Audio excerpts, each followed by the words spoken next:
Hello and welcome to Exponential Functions in Chapter 4. So basically there's two different models of exponential functions that we want to deal with. We want to deal with growth and decay.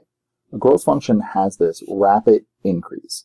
As you go further to the right, the increase gets even more and more dramatic.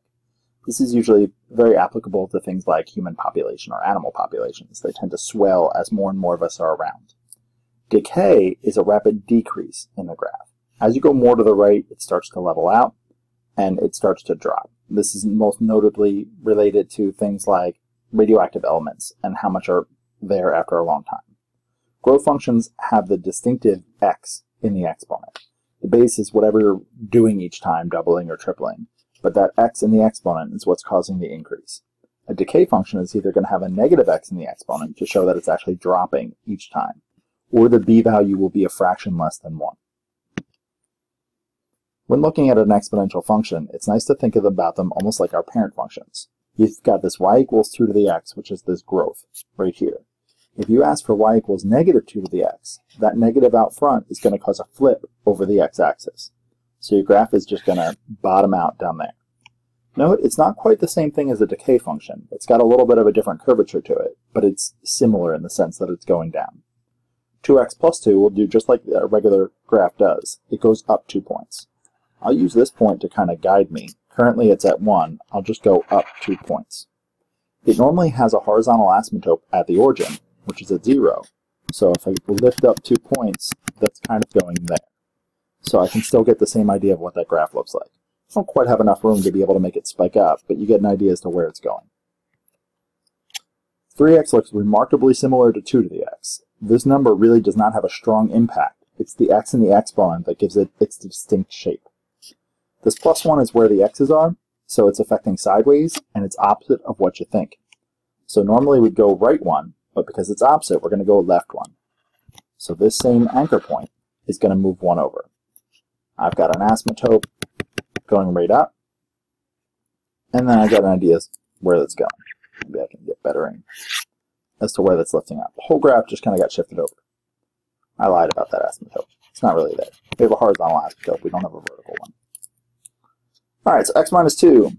We've got that same starting point. We're going to shift 2 over, and then we're going to get our lift going up through there.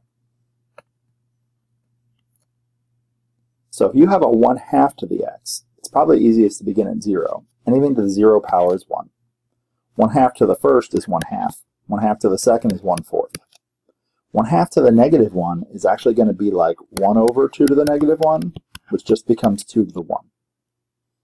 So this is going to end up being 4, and that's going to end up being 8. So you can start to get some points. 0, 1, 1 1/2, 2 1/4, negative 1 2, negative 2 4, and then 8. And we start to see that growth. Just like any other function, if you want to know what it looks like, make yourself a t-table. That's looking familiar.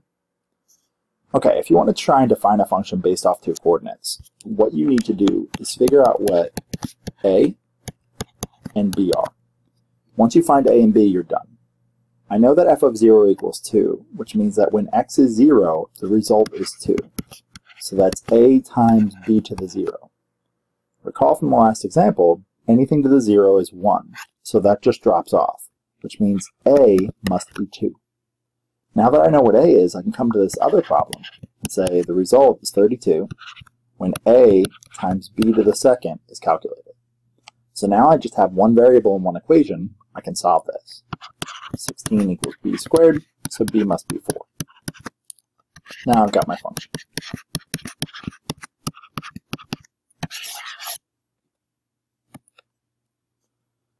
This problem's pretty scary looking, but it's pretty much the same idea.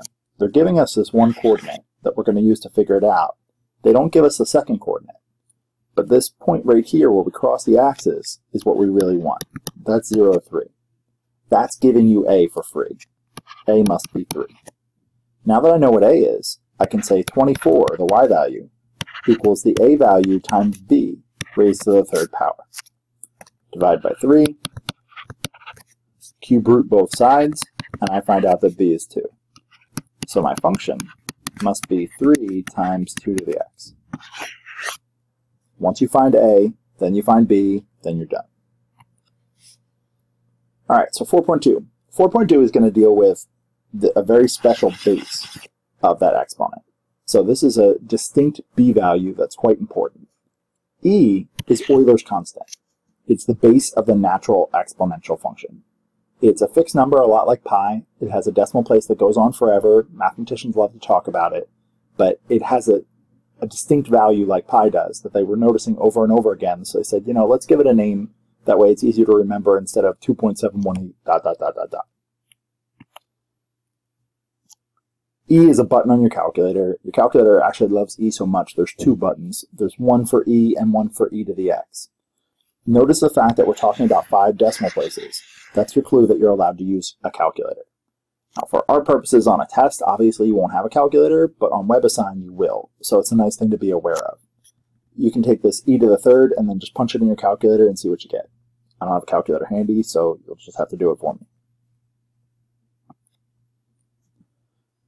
E pops up in a lot of weird equations. Anytime you're trying to deal with populations, E naturally works its way in here. So here we're dealing with an infectious disease, and E can help us model it. If you want to know how many people were initially infected, that's at time 0. Plugging a 0 into this equation is still e to the 0, which is still 1. So part A is really just going to be 10,000 divided by 5 plus 1 times 1245. So that's actually something you can work out. 10,000 divided by 1250. Figure out what that is, and boom, you got an answer. The number of infected people after 1 day, 2 days, 5 days is just a matter of plugging in numbers for t. Plug in 1 for t, get a decimal. Plug in 2 for t, get a decimal. Plug in 5 for t and get a decimal, all in the calculator. To graph this, you can plug it into y equals in your calculator. You're going to realize it's not quite the same as those exponential functions. It's actually going to level off, and it's got some natural resting point, some maximum capacity that it can hold, which is kind of cool to realize that not every graph has to skyrocket to the ceiling. Calculator is going to be helpful here. E to the 0 is just 1. E to the 1 is 2.7-ish. E to the negative 1, again, I'm going to want a calculator to be able to calculate these things, but you're going to realize that it's going to lift up a lot like an exponential function. Because remember, we already did 2 to the x, and we already did 3 to the x, and e is in between them. So if you've got a good idea of what 2 to the x looks like and what 3 to the x looks like, e is just smacked out in the middle of them. So it's another exponential function. Here they give us the e to the x graph. This is what it looks like, and then we want to follow these rules. Remember that minus 2 is going to take my point, and it's going to shift it 2 over to the right. That plus 1 is going to shift my graph up 1. So starting from that 1 point, this is kind of my anchor. It floored out 1 below that, so I've kind of got an asymptote coming across. And it spiked up after that. So that's going to be my graph. If you're graphing these on a test, this point right here is the most critical point to be able to show me. If you show me where that moved, I'll give you a little bit of slack on creating the curve. Same game, starting from my initial point, I'm going to come 3 over to the left, and I'm going to go up 2. So starting from this point, 1, 2, 3, up 2. I've got a negative in front of my e that's going to cause it to flip upside down. So now instead of having a floor underneath, I've got a ceiling up above, and it's going to look something like that. Compound interest. Compound interest, Einstein said, was one of the most powerful forces in the universe. Compound interest is when you put money in a bank account, and instead of them just giving you money once a year, every month or quarter or week or day or minute, they give you interest upon the interest that you have accrued thus far. So what happens is, the more often that they compound your interest, the more your money's worth in the long haul. The formula here, A is the ending amount. P is the principal that you start with. 1 is just 1.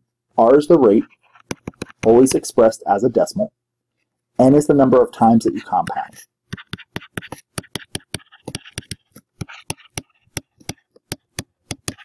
T is the number of years. So if I compound semi-annually, which would be n being 2, then I plug a 2 in this formula, I plug 2 times the number of years up top. We're looking in 1 year. So we can see that it's worth $103.03. So I made $3.03 in interest. If I compound quarterly, I get an extra 0.3 of a penny. If I compound monthly, I get an extra penny. If I compound daily, I get an extra penny, letting n be 365. The power of this is not very profound in a single year. If you decided to put $100 away for your retirement when you finally are done working, the longer stretch of time you have, the more powerful compound interest is. If we had the ability to compound perpetually, every possible nanosecond of the day, then this number on the bottom would start to approach infinity. Infinity down there and infinity up there actually create E. This compounding continuously over and over again ends up letting this whole inside act like an E. So this is continuous interest formula, where you have the principal in the beginning and then e to the RT up top. So we got an interest rate, we want to compound it continuously. That continuous buzzword is what's letting me know I want to use E. So I've got 100, e to the point, it's 0.85%, so that's actually 0.0085 as my exponent, and then times 8. On our test, that is sufficient enough. You set the problem up, you're done. If you're in WebAssign and you get the feeling that they're looking for decimal answers, you could actually plug this in your calculator and compute a decimal for it. So $500 interest, compound it monthly. The fact that we're dealing with monthly means we do not want ease. I want a 500 out front. 1 is 1. My interest rate, again, I need that 0.005. We got really low interest. Compounded monthly is 12 for my n. Up top, I've got 12 times 10, and that's my setup. Again, you're welcome to throw that into a calculator if you'd prefer to actually know what the decimal is. All right, so that's 4.1 and 4.2.